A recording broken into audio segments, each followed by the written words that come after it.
Olá, o Nesp Notícias desta terça-feira, 22 de julho, leva até você uma discussão sobre dois conflitos internacionais que estão dominando o noticiário no mundo. As crises entre Rússia e Ucrânia e também Israel e Palestina. E tem mais. Na Câmara de Vereadores, debate sobre saúde volta a dominar a sessão. Alunos do Centro de Estudos de Línguas de Bauru têm contato com outras culturas. Duas estudantes vão para a Espanha.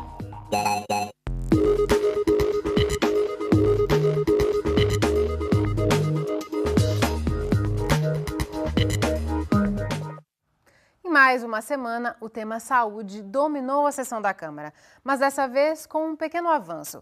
A Fundação Regional de Saúde foi registrada em cartório.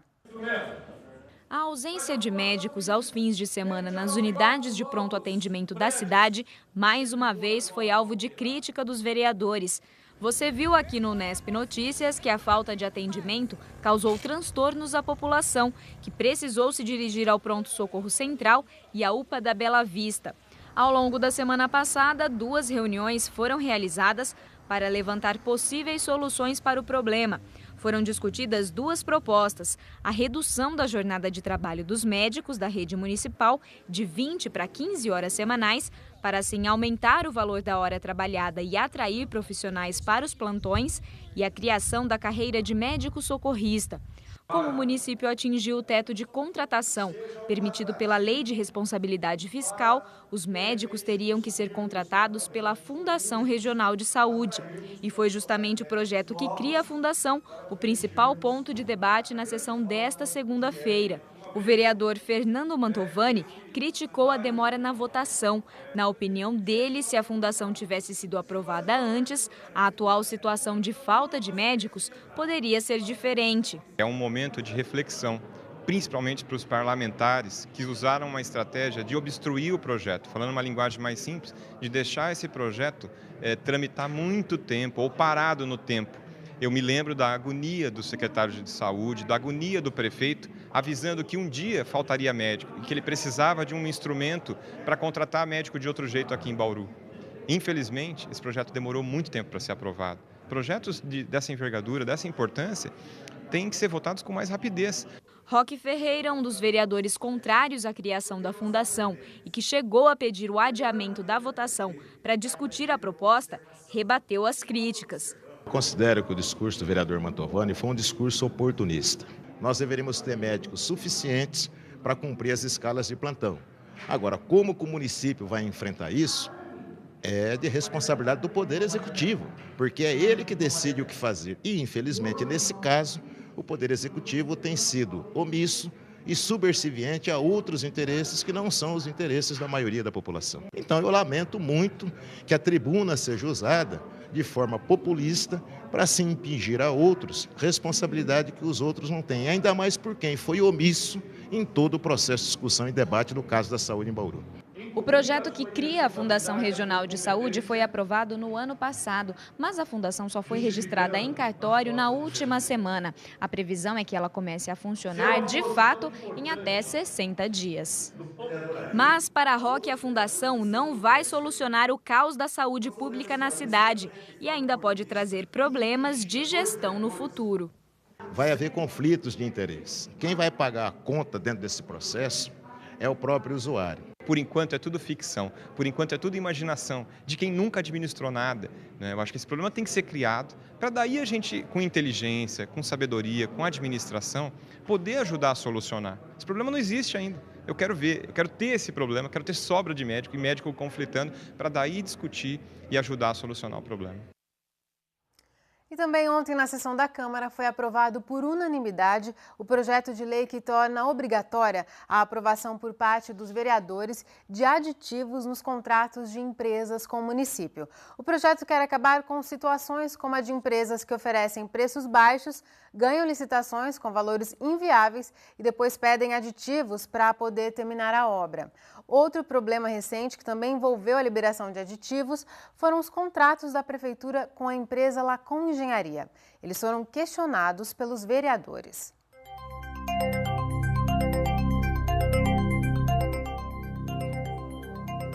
Vamos saber agora como fica o tempo. Os detalhes estão no mapa da previsão, com informações do IPMET e do CPTEC. O clima permanece seco em todo o estado de São Paulo. Na noite de quarta para quinta-feira, uma frente fria chega e deve trazer chuvas a todas as regiões. Em Bauru, o sol predomina nesta quarta-feira. A umidade do ar agora é baixa, está em 39%. Temos ventos de brisa a 5 km por hora. Hoje os termômetros variaram entre 12 e 27 graus. Amanhã a mínima pode chegar a 17 e a máxima fica em 28 graus. Na próxima sexta-feira, motociclistas vão poder instalar de graça um equipamento conhecido como corta-cerol. A antena impede que piloto e passageiro se machuquem com as linhas de pipa. A ação será no dia 25, das 10 da manhã às 3 da tarde, no cruzamento das avenidas Nações Unidas e Rodrigues Alves. A instalação é de graça e não leva mais que 5 minutos. No próximo bloco, o professor Maximiliano Vicente fala com a gente sobre os conflitos internacionais que estão assustando o mundo todo. E ainda hoje, jovens do Centro de Estudos de Língua vão fazer intercâmbio na Espanha. O Nesp Notícias volta já já.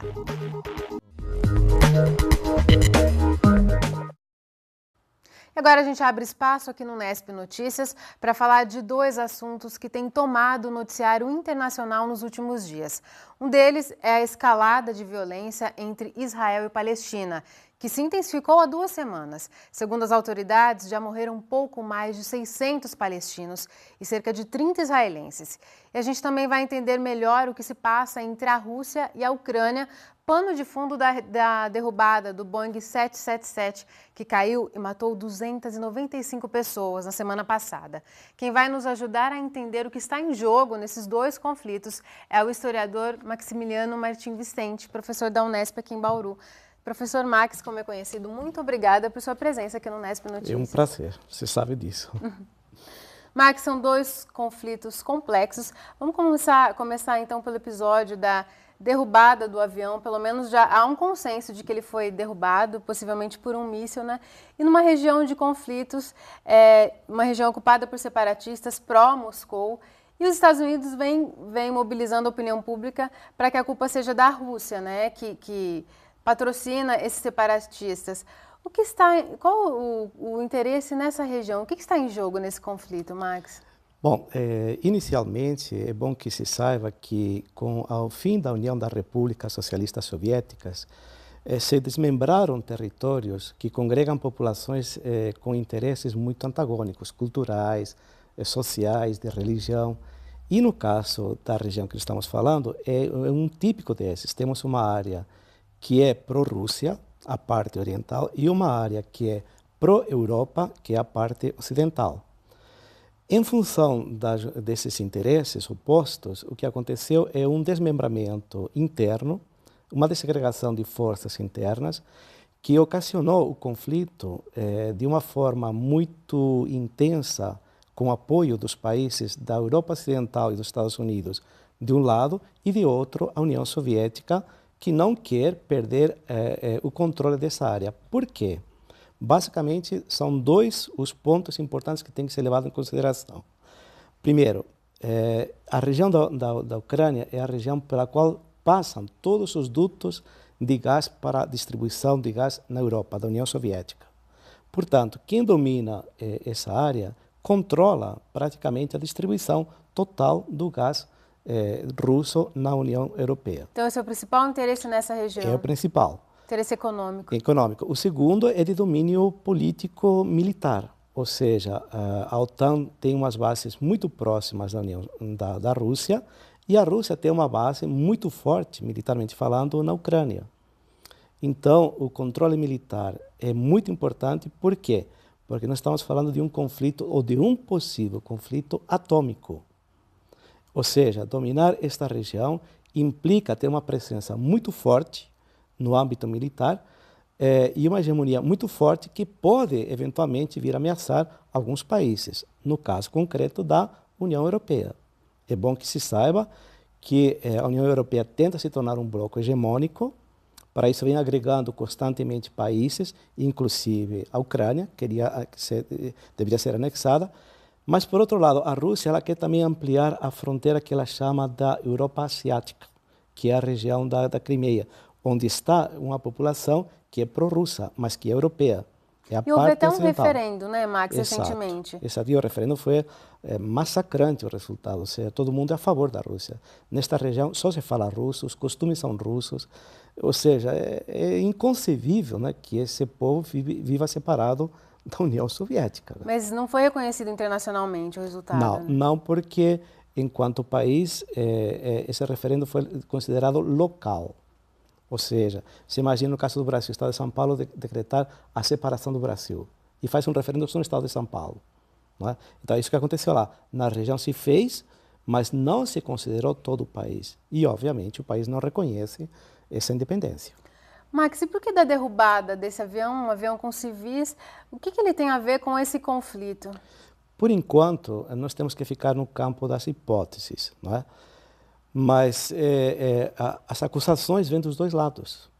Ou seja, a União Soviética acusa os Estados Unidos de armar os grupos pró-União Europeia e, evidentemente, os Estados Unidos acusam a Rússia de armar os grupos pró-Rússia. Não é? Parece que a área onde ele foi abatido, sim, é uma rota internacional que passaria mais próximo da região da Rússia. Ou seja, provavelmente, sim, são grupos que estão a favor de ser anexados com a Rússia.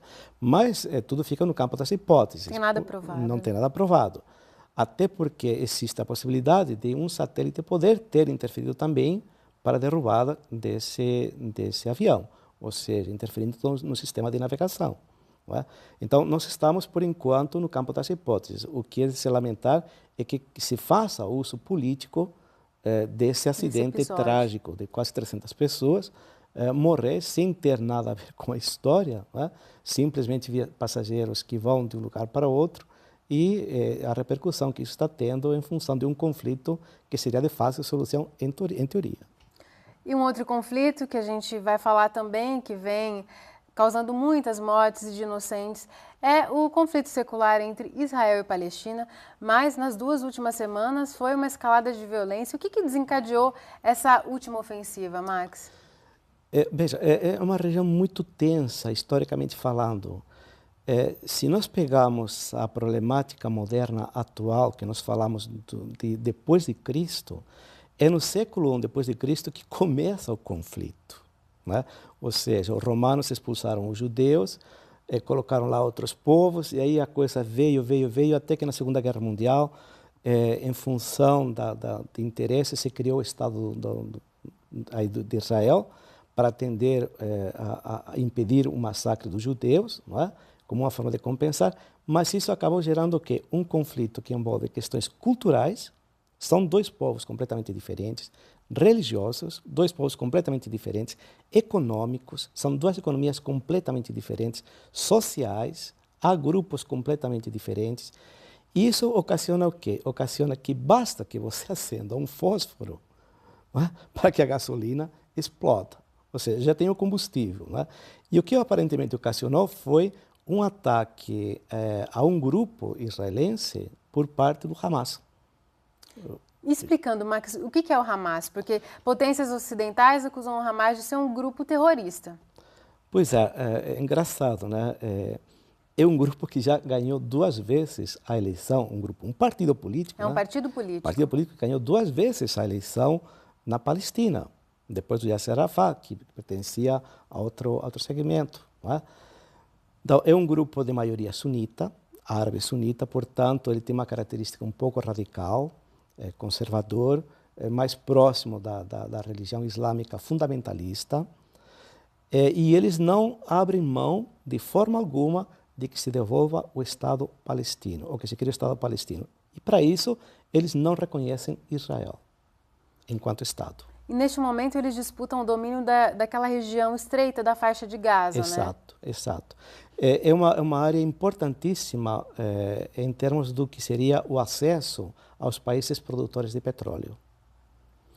Outra vez um ingrediente, um fator econômico. É essencialmente um ingrediente econômico nos 2 conflitos, ou seja, são interesses que estão em jogo, interesses muito fortes.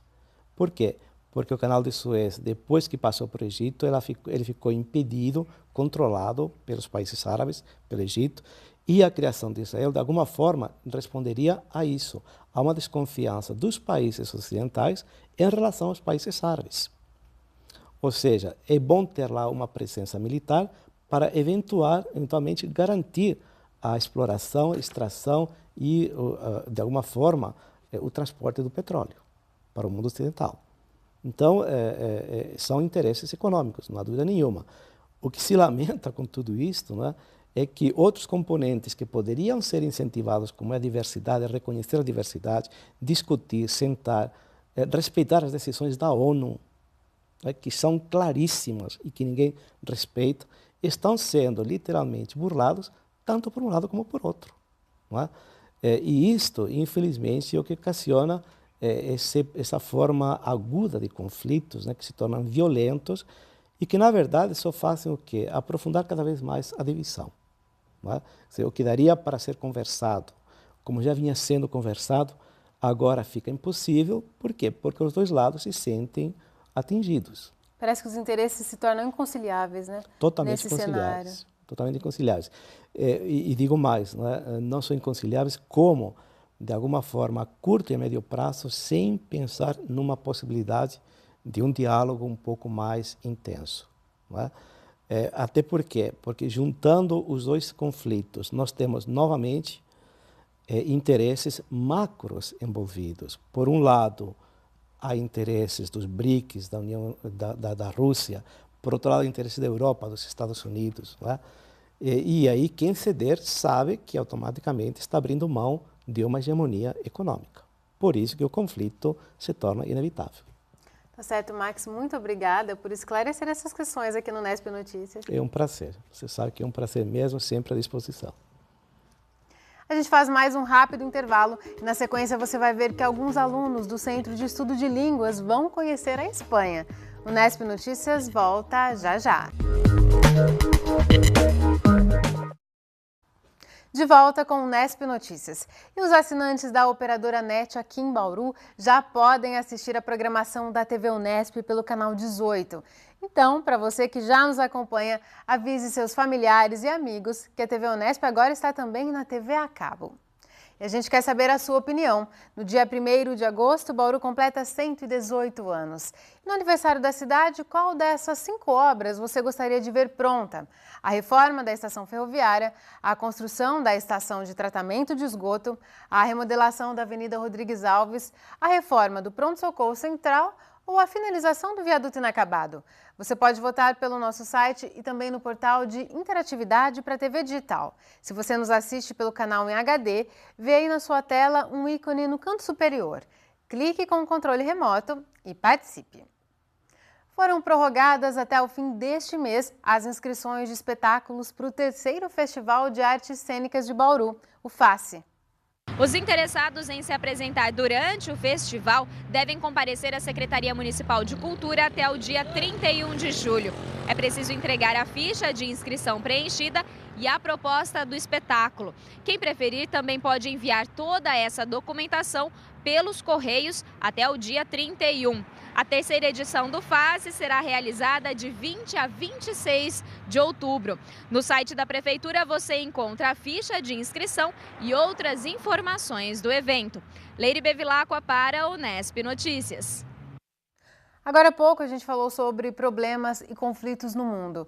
Para entender grande parte deles, é fundamental ter contato com outras culturas. Essa é apenas uma de muitas vantagens pessoais e profissionais de quem entende outros idiomas. Aqui em Bauru, estudantes de escolas estaduais têm a oportunidade de ter aulas no Centro de Estudos de Línguas, uma forma de ampliar os horizontes. Os desenhos e as cores foram emprestados das melhores vinícolas uruguaias. Estes alunos preparam um teatro para ensinar para o restante da escola um pouco sobre os nossos vizinhos do sul. Para mostrar o que o Uruguai tem de diferente, né? E tem a uva, tem o vinho, tem as comidas típicas, vai ter as barraquinhas e com roupas, com um vendedor de vinho e vai ser muito legal. Eles são alunos do Centro de Estudos de Línguas, um programa do governo do estado que ensina espanhol e inglês para estudantes da rede pública. Além do idioma, aprendem a cultura e os hábitos de outros povos. O curso de espanhol tem duração de 3 anos, são 4 aulas semanais, no período contrário dos alunos. Além de falar fluentemente, que ele tenha uma experiência, enriqueça o currículo, que ele possa sair mais preparado para as situações da vida, tanto para o mercado de trabalho como a continuidade dos estudos. Neste mês, eles vão transformar o pátio da escola em um pedaço de Montevidéu.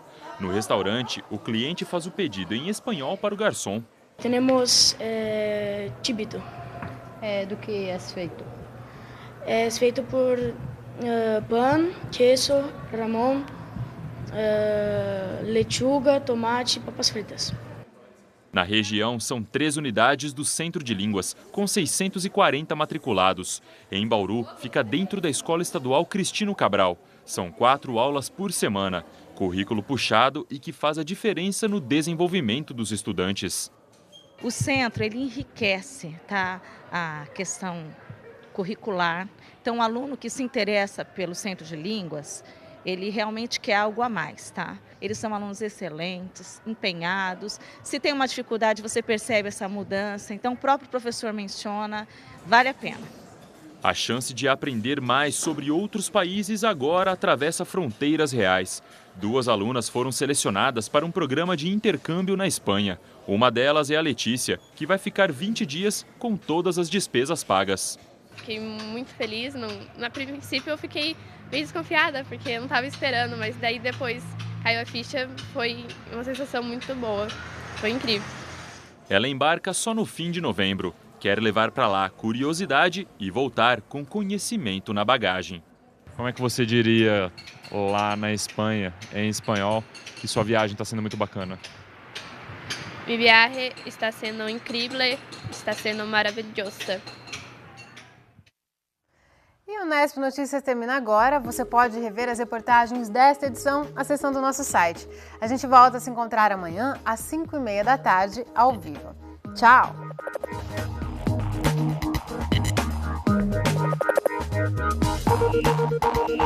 Thank you.